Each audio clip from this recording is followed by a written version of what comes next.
Good morning, dear friends. Thank you very much for inviting CPMR to your 10th anniversary, to your celebrations. It is absolutely brilliant that we have gone together at the beginning and yourselves for the rest of these 10 years, on and on, working with regions, producing good results in so difficult times. So per se, these 10 years of existence of Aurifogar is absolutely fundamental. So congratulations are in order, well done.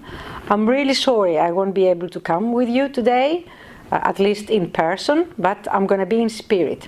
I'm sending you these thoughts in the video, and I'm sure we can have a lot of working arrangements in the future between our two organizations.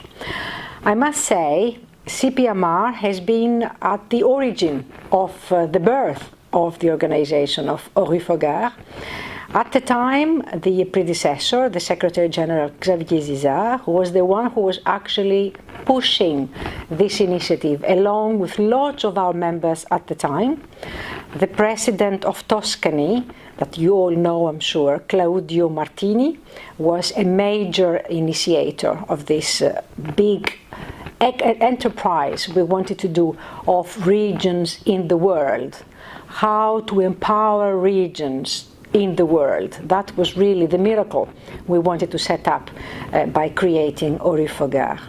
So Claudio Martini was a fundamental element of this birth, certainly. He's now a senator in Italy, still, of course, very active in all these regional issues.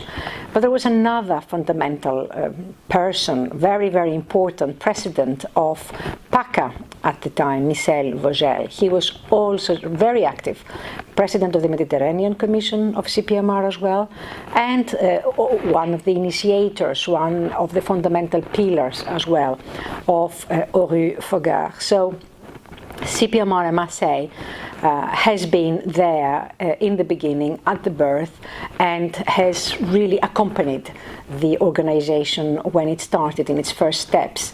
We even had the Secretariat at some time to help out this new structure, this new organization. Now, it is important, as I said in the beginning, because the whole point of creating an organization like Aurifogar is what exactly you're doing, is empower regions. What CPMR is always active in doing is reminding people of the role of regions, of the fact that if we do empower regions, we do empower this way of linking policies which are impersonal and far away from citizens and from people. We really make sure that by involving the regions, these policies, they become a reality. They can be felt at the territorial level, at the level on the ground, as we say. And this is important because you need to appropriate at this particular level these policies to make sure they are implemented. And this is what Aurifogar is doing in the international level. And that's why it's so unique. And that's why it needs to continue for another 10 and 20 years into the future. It is fundamental. And I know there are a lot of CPMR regions that they are very active in both organizations for these particular regions. Because it's very important now more than ever to actually empower regions. If we take the context we are living in, which is so difficult and so unpredictable, not only in Europe but in the world, and the crisis that we are facing in this world. And those crises are global, they're not just European. CPMR has a very active role in the Future of Europe debate. But what would be this Future of Europe debate if we cannot place Europe into the global context? And if we don't place the active role of regions, peripheral maritime regions that we represent in our organization, if we don't place those regions at the heart of the debates, because even if we don't want to involve them, they are automatically involved. Crises like terrorism or security of the borders are those type of which are necessarily not in the competence of the regions as such, but they have to deal with those issues. They have to deal on a regular basis because it happens in our backyard, really. So if we talk about migration that creates so much of the uncertainty in the citizens that they tend to actually vote for populist and anti-European parties, these kind of international, global issues, they need to be addressed in an international and global way. So our work should be hand in hand with the work that you are doing within the United Nations and beyond. Or even the maritime activity as such, which is something we are working on as a fundamental instrument of work of our piece of work that we are doing. It's also an international dimension to it, because the oceans and the seas are not just European, are global. So sustainable development, climate change that is happening, all the agreements, international agreements on climate change, these are the types of issues that we are dealing with as CPMR, and this is certainly the types of issues that you are dealing as well. So our organizations, even if we are not necessarily member as such to the ORIFOGA, we have these links via our members, via the work that we are undertaking. And looking into the future, because I think it's important that we try to see how we can work together into the future. It is fundamental that we try to find some specific issues, because I am convinced that if we are to be effective, we have to be as specific as possible and as concentrated as possible. We cannot work on everything for everyone. We need to really be selecting those issues that are important for our membership. They have a European and international dimension that we need to address, and that would really bring the role of the regions at the forefront.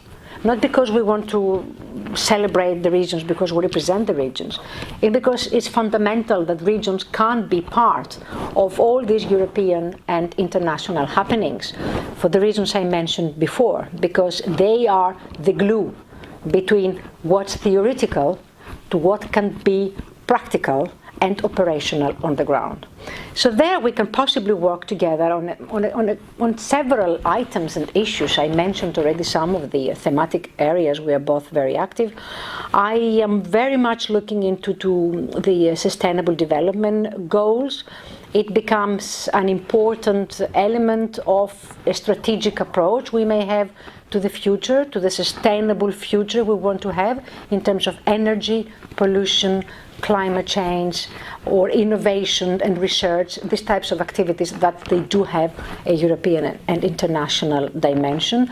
So sustainable development goals is, I think, one fundamental element of our common work we can think of in the future.